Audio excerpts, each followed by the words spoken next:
Boa noite, alunos. Hoje nós vamos conversar a respeito de programa arquitetônico do projeto da estação rodoviária que nós estamos desenvolvendo em sala de aula, né? É interessante a gente prestar atenção em alguns pontos importantes para poder desenvolver o programa arquitetônico, né?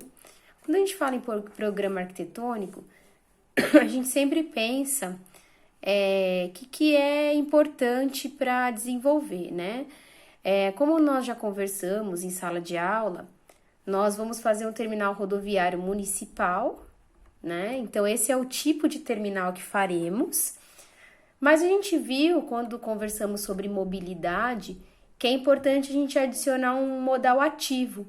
Então, o nosso terminal deve ter também ciclovia e caminhada, ou seja, a gente deve pensar em espaços que permitam o ciclista chegar até o terminal, o ciclista desembarcar, guardar sua bicicleta no bicicletário e também os pedestres poderem caminhar com segurança, chegarem, desembarcarem de algum táxi ou vindo a pé e poderem então ingressar no terminal. Então, dessa forma, nós devemos analisar se tem ciclovia no local, se tem alguma praça, algum local que o pedestre chega para poder pensar nas entradas, nos acessos.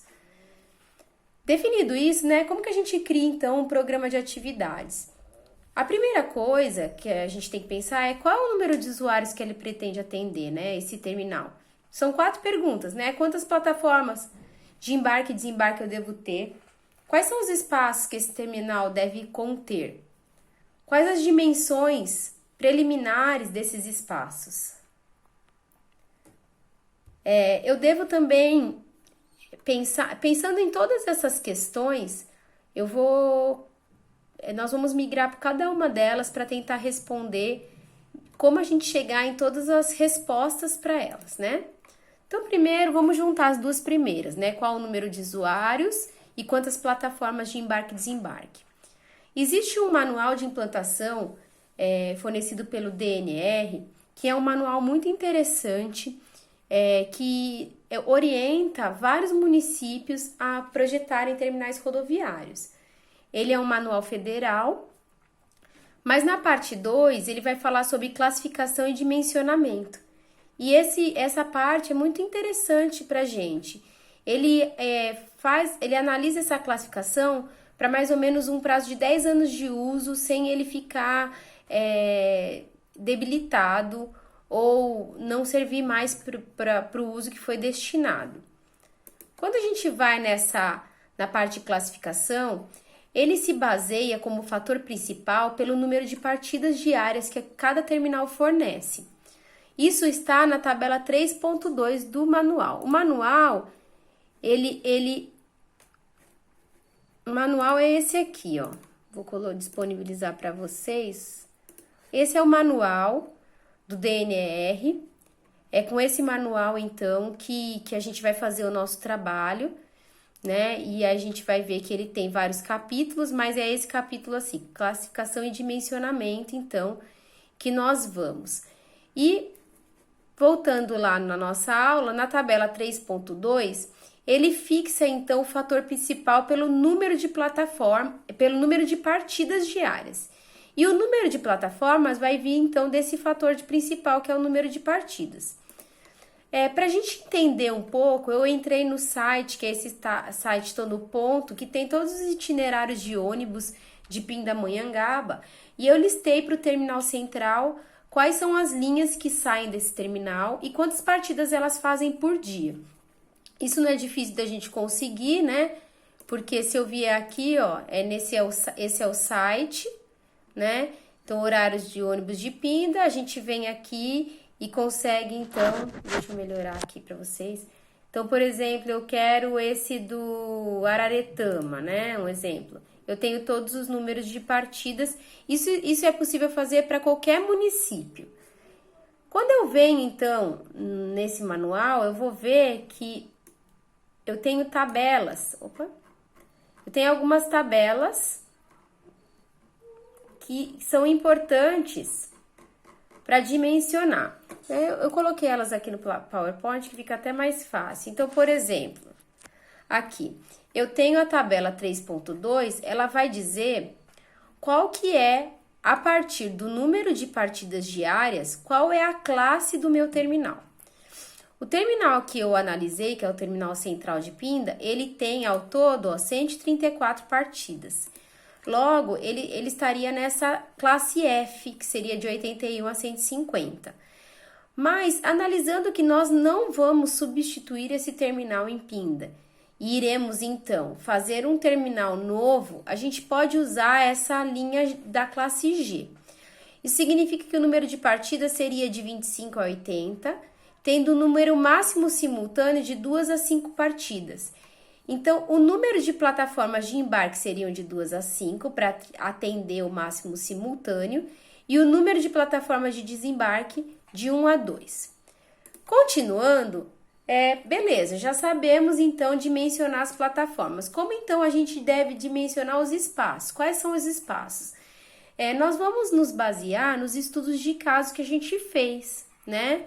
Então, a gente estudou 2 terminais, cada um de vocês, e analisaram, então, como que era a setorização desses espaços, analisaram quais eram os espaços, e a gente dividiu os usos dos espaços em 5 setores, que a gente até usou algumas cores para poder especificar. Dessa análise, vocês vão pensar o que deve ter no seu terminal, no terminal que você vai projetar. Esse slide tem um exemplo, então. Por exemplo, eu dividi em setor administrativo, setor público, de serviços públicos de uso público, comercial e de operações. E eu coloquei todas as áreas que eu acho que deveriam ter nesse setor. Em cima disso, eu então classifiquei as áreas dentro de cada setor. Pode ser que o seu terminal você ache desnecessário, por exemplo, ter um juizado de menores, ou ache desnecessário ter caixa eletrônico. Tem algumas coisas que não tem como fugir, né? Administração, controle, a parte de serviço geral, vestiário, depósito de lixo. Então, aqui tem um guia para você poder se orientar, mas você pode ter áreas a mais ou áreas a menos. Feito isso, então, primeira tarefa, olhar o manual e pesquisar qual a classe de terminal, quantas plataformas tem. Segundo, fazer então essa tabela tabela de programa de áreas, né, de espaço, tabela de programa arquitetônico. Uma vez feito isso, como que a gente vai dimensionar os espaços? A gente volta então para o manual, porque no capítulo 4 ele nos orienta a dimensionar esses espaços. Então ele trata primeiro do setor de operações, falando das plataformas, pistas, bilheteria, e ele dá inclusive alguns desenhos técnicos para isso. Aqui, então, eu tenho o setor de operações, né? O setor de operações fala um pouco do dimensionamento das plataformas, das áreas de espera, da bilheteria. Vale muito a pena olhar com calma e com cuidado todas essas áreas para poder dimensionar. E ele dá alguns desenhos de como o ônibus vai encostar, então, para desembarcar ou embarcar passageiros. É muito interessante observar esses croquis, porque eles nos orientam sobre o dimensionamento. Então, aqui seria um ônibus parando paralelo à plataforma. Aqui eu tenho um ônibus parando a 45 graus em relação à plataforma. E aqui eu tenho um ônibus parando a 90 graus em relação à plataforma. Então, nós devemos seguir essas orientações para dimensionar as plataformas também. E depois nós vamos seguir para fazer o projeto. Depois, ele vai falar, então, do setor de uso público. E aí, a gente também tem um quadro para cada área, olha só. Então, do uso público, né? Eu tenho, então, por exemplo, deixa eu vir aqui, o salão de espera, com os sanitários, feminino e masculino. Observe que aqui a gente tem as classes, né? A gente falou que a nossa classe é a G. Então, a gente vem aqui e pega exatamente as áreas dessa classe, ó. Tá vendo? Mesma coisa, bebedor, sanitário masculino, sanitário feminino, número de vagas de táxi, número de vagas de carros e tudo isso mais. Depois, ele vai falar sobre o setor de serviços e, por último, sobre o setor administrativo. Da mesma forma, ele coloca para a gente alguns quadros. Então, aqui, o setor de serviços, né? Em que eu tenho, gente, olha, informações, achados perdidos, quadro volume. Quer dizer, eu tenho uma relação bastante interessante aqui para a gente poder seguir em termos de dimensionamento, né? E assim vai, depois, por último, o setor administrativo, que também tem várias sugestões. É claro que o seu projeto pode ter áreas que não estão nesse manual, e aí você vai ter que dimensionar, muitas vezes utilizando o estudo de caso, ou vão ter áreas que estão no manual, mas que você não vai ter. Isso não tem nenhum problema, porque cada projeto tem o seu programa de necessidades. Se você achar que alguma área está muito esquisita, dimensionada, cruza a informação com o estudo de caso que você fez. Então, seguindo, depois que a gente faz, então, esse dimensionamento, esse programa, a gente deve estudar os fluxos. Lembrando que o fluxo principal é exatamente a interligação entre a pessoa que chega e vai para o transporte e a pessoa que sai do transporte e vai embora. É importante estudar que esse fluxo seja melhor sem desvios, sem cruzamentos, para que ele seja o mais claro possível. Então, aqui tem um exemplo, né? Quer dizer, eu tenho um acesso, tenho um saguão, a pessoa que chega pode já ter o bilhete direto para a catraca ou ter que comprar o bilhete e ir para a catraca. E eu tenho 3 plataformas com uma área de circulação. Então, isso, a seta verde é de quem chega e a seta vermelha é de quem sai. Depois que eu estudo fluxo, eu preciso lembrar que eu preciso sempre estudar de forma que simplifique o processo. Então, vamos dizer que eu cheguei no ideal e aí, então, eu vou passar para o programa com dimensionamento, que a gente chama de fluxograma. Você vai pegar o seu fluxo, estudo de fluxo, vai pegar o seu programa de necessidades, vai desenhar como se fossem retângulos ou qualquer figura geométrica com a área que você calculou para você ter uma real grandeza dos espaços. E então você vai, junto com essas áreas dimensionadas dos setores, você vai estudar o fluxo, para que você veja se está de acordo esse fluxo. Então, aqui nós temos um exemplo, né? Eu tenho acesso, tenho uma área dimensionada, o saguão que era desse tamanhozinho, porque aqui não estava com áreas dimensionadas, passou a ser dimensionado no tamanho certo. As plataformas, a área de circulação e a bilheteria. Mas a gente observa que nesse cruzamento aqui tem um conflito. Quem chega e quem vai embora acaba se cruzando.